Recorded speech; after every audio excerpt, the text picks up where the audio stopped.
नमस्कार, मैं अपने YouTube चैनल पर आप सभी का स्वागत करता हूं। दोस्तों, इस देश में एक समुदाय ऐसा है जो अपनी जिहादी विचारधारा के तहत जनसंख्या बढ़ाकर भारत के लोकतंत्र पर कब्जा जमाना चाहता है। ये सभी जहरीले मुसलमान भारत की डेमोग्राफी को बदलकर इसे सीरिया बनाना चाहते हैं। जहरीली इस्लामी विचारधारा के तहत ये जिहादी समुदाय भारत के वर्तमान पर प्रभाव डाल रहा है। इनकी वजह से भारत का भविष्य दांव पर लगा है। इन सबको दुनिया में एक जिहादी, आतंकी और पिछड़े समुदाय के रूप में पहचाना जाता है। देश की जनसंख्या के मौजूदा आंकड़ों को देखा जाए तो जनसंख्या विस्फोट के लिए यही समुदाय जिम्मेदार है। जब से देश आजाद हुआ है तब से देश के सभी मुसलमान जिहादी आबादी बढ़ाकर देश की डेमोग्राफी बदलने की कोशिश में लगे हुए हैं। भारत पर वर्चस्व स्थापित करे सभी जिहादी भारत को पाकिस्तान बनाने की फिराक में है। जिहादी विचारधारा रखने वाला हर एक मुसलमान सभी क्षेत्रों में पिछड़ा हुआ है। सनातनी हिंदुओं ने इस देश को जिस मुकाम पर लाकर खड़ा कर दिया है, उस मुकाम पर मुसलमान इस देश को कभी नहीं ले जा सकता। पड़ोसी देश पाकिस्तान एक फेल्ड इस्लामिक स्टेट का सबसे बड़ा उदाहरण है, क्योंकि ये देश आज दाने दाने के लिए तरस रहा है। यहाँ के लोगों के पास आटा भी नहीं है। गलती से आटा उपलब्ध हुआ तो उसे खरीदने के लिए पैसे भी नहीं है। पाकिस्तान में आए दिन जिहाद के नाम पर कुछ न कुछ होता रहता है। जहरीली इस्लामी विचारधारा को फॉलो करने की वजह से पाकिस्तान आज आर्थिक और सामाजिक स्तर पर दुनिया का सबसे पिछड़े और गरीब देशों में से एक है। पाकिस्तान में हिंदुओं के खिलाफ नफरत फैलाने के लिए वहाँ की सेना और पॉलिटिशियंस उनके अपने लोगों पर बम गिराते हैं, दंगे फसाद कर हिंसा फैलाते हैं। पाकिस्तानी सेना ने वहाँ के नेताओं को गुलाम बनाकर रखा है। पाकिस्तान में बुर्के के आड़ में आए दिन महिलाओं पर बलात्कार किए जाते हैं। जहरीली मुस्लिम कौम की कट्टरपंथी सोच की वजह से आगे चलकर भारत को भी इन परिस्थितियों से गुजरना पड़ेगा। भारत में जहरीले इस्लामिक कट्टरपंथी बढ़ रहे हैं। इतने अत्याचारों के बाद भी पीड़ित मुस्लिम महिलाएं इस्लाम के दलदल से बाहर निकलने के लिए तैयार नहीं है। इन सब जहरीले मुसलमानों को वोट बैंक की राजनीति के चलते कांग्रेस और एमआईएम जैसी पार्टियां प्रत्यक्ष रूप से सपोर्ट देने में लगी हुई है। कभी कभी तो आपने हिंदुत्ववादी पार्टी बीजेपी को भी अप्रत्यक्ष रूप से इन इस्लामिक कट्टरपंथियों को वोट बैंक के लिए सपोर्ट करते हुए देखा होगा। यह बात अलग है कि भाजपा जैसी पार्टी ज्यादातर मोर्चों पर हिंदुओं के साथ बनी रहती है, पर इस पार्टी में भी कुछ लोग ऐसे हैं जो मुस्लिम वोट बैंक के लिए दो नावों की सवारी कर सेकुलरिज्म का कार्ड खेलने में लगे हुए हैं। हिंदुत्ववादी पार्टी होने के नाते शायद हम इसे बीजेपी का गेम प्लान भी कर सकते हैं, पर यहाँ पर भारतीय जनता पार्टी को राजनीति से दूर हटकर अपने लंबे भविष्य के बारे में सोचना होगा। जिस उद्देश्य से सनातनी हिंदू बीजेपी को वोट देते आए हैं, उस हिसाब से अभी तक कोई रिजल्ट दिख नहीं रहा। इस्लामिक जिहादियों के प्रति भाजपा को कड़ा रुख अपनाना चाहिए। 35 से 40% के ऊपर तादाद में बढ़ने के बाद देश के सभी मुसलमान एक होकर मुस्लिम लीग जैसी पार्टी के झंडे के नीचे आकर एक हो सकते हैं। आगे चलकर ये सभी मुसलमान एमआईएम जैसी पार्टी को सपोर्ट करेंगे, फिर देश के सिस्टम पर कब्जा कर सबसे बड़े जिहाद या फिर डायरेक्ट एक्शन डे को अंजाम देंगे। ये भी एक बात है कि कांग्रेस द्वारा अलग अलग हिस्सों में बांटे जाने के बावजूद भारत का सनातनी हिंदू संस्कृति और सभ्यता को बचाने के लिए कुछ हद तक जाग रहा है। इसलिए इस बार इन सभी जहरीले जिहादियों के लिए जिहाद को अंजाम देना इतना आसान नहीं होगा। देश के सभी इस्लामिक जिहादियों से लड़ने के लिए सभी भारतवासियों को अभी से तैयार रहना होगा। मुसलमानों की संगठनात्मक स्थिति अच्छी है। बाहरी देशों से मिलने वाली मदद मुसलमानों के साथ है। भारत का सेक्युलर गवर्नमेंट सिस्टम भी कुछ हद तक मुसलमानों के साथ खड़ा है।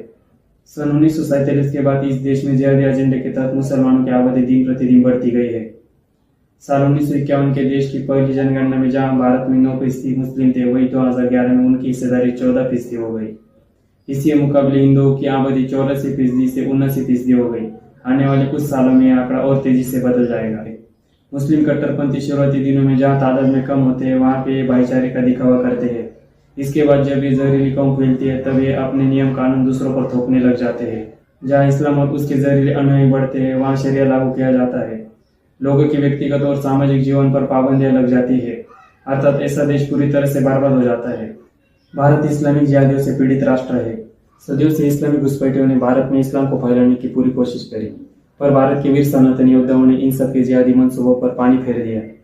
कई बार इस्लामी ताकतों को सनातनी हिंदू योद्धाओं से शिकस्त मिली, पर मध्ययुगीन काल में हिंदुओं में एकता न होने की वजह से मुस्लिम घुसपैठी भारत में फैलने लगे। छत्रपति शिवाजी महाराज मुस्लिम घुसपैठियों के खिलाफ भारत के सबसे प्रभावशाली और यशस्वी शासक रहे। उन्होंने सभी इस्लामी शासकों को कई बार शिकस्त दी। छत्रपति शिवाजी महाराज जैसे महान योद्धा के सामने मुगल बादशाह औरंगजेब से लेकर अफगानी पठान अफजल खान तक सभी मुसलमानों को झुकना पड़ा।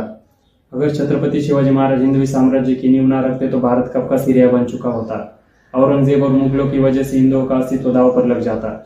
हमारे शूरवीर महान पूर्वजों को बहुत संघर्ष करना पड़ा, लड़ना पड़ा, तब जाकर आज इस देश में हिंदू दिख रहा है। दुनिया की सबसे प्राचीन संस्कृति बची हुई है। दोस्तों, सन 1947 में बंटवारे के वक्त एक सबसे बड़ा मौका इस देश ने गंवा दिया है, जिसकी कीमत आगे चलकर इस देश के हर एक व्यक्ति को चुकानी पड़ेगी। आज भी भारत के आधे हिंदुओं में शत्रुबोध का अभाव साफ साफ दिखाई देता है। ये सभी लोग मुसलमानों के अंदर की हैवानियत को नजरअंदाज कर रहे हैं। 1947 में भी सेकुलरिज्म के चलते यही सब हुआ था। आज अगर हम बंगाल की बात करें तो पश्चिम बंगाल बदलती डेमोग्राफी के साथ साथ कश्मीर के बाद भारत का सबसे बड़ा संवेदनशील स्टेट बनता जा रहा है। टीवी राजेश्वर की 1998 की रिपोर्ट के अनुसार पश्चिम बंगाल में बांग्लादेश से सटे हुए जितने भी मुस्लिम इलाके हैं वहां पर रहने वाले हिंदू औने पौने दाम पर अपने घर और जमीन बेचकर भाग रहे हैं। जहरीले मुसलमानों के हिसाब से इस्लामी कौम बढ़ेगी तभी उनका राजनीतिक प्रभाव बढ़ेगा और इसी के साथ साथ देश में जहरीले इस्लाम फैलाकर देश की सांस्कृतिक, सामाजिक और आर्थिक स्थितियां बदलने का प्रयास किया जाएगा। भारत के सभी मुसलमान देश की डेमोग्राफी बदलने का प्रयास जारी रखेंगे। इधर कुछ सोए हुए सेकुलर हिंदू अपनी सामाजिक और सांस्कृतिक जिम्मेदारियों को नजरअंदाज कर पैसा कमाकर अगली पीढ़ियों को लेविश लाइफ देने में कार्यरत रहेंगे। देश के कुछ सेकुलर हिंदू सोचेंगे कि इस देश में ना सही विदेश में बच्चे सेटल हो जाएंगे, पर इन सबका ये विचार तथ्य ही नहीं, क्योंकि आज मुसलमानों की वजह से भारत की जो स्थिति है वैसी स्थिति पूरी दुनिया में बनी हुई है। जहरीली इस्लामिक कौम और उसके जहरीले जिहादी उत्तर America, Latin America, Europe, Africa और एशिया के सभी कंट्रीज में छुपा जिहाद छेड़ चुके हैं। पूरी दुनिया इस जहरीली कौम से पीड़ित है। इन सभी जहरीले जिहादियों से लड़ने की ताकत सिर्फ सनातनी हिंदू रखते हैं। आने वाले समय में इस देश में निर्णायक युद्ध होगा जो मुसलमानों द्वारा इस देश पर थोपा जाएगा। तादाद में बढ़ने के बाद ये सभी मुसलमान संविधान की जगह शरिया के हिसाब से देश का अच्छा माहौल खराब करने की कोशिश करेंगे। देश और यहाँ की मान संस्कृति की रक्षा हेतु जहरीले मुसलमानों द्वारा किए जाने वाले डेमोग्राफिक बदलाव को रोकना होगा। सभी सनातनी हिंदुओं को एक होकर लड़ना होगा। दोस्तों, ऐसे ही मेरे साथ बने रहिए। जय हिंद।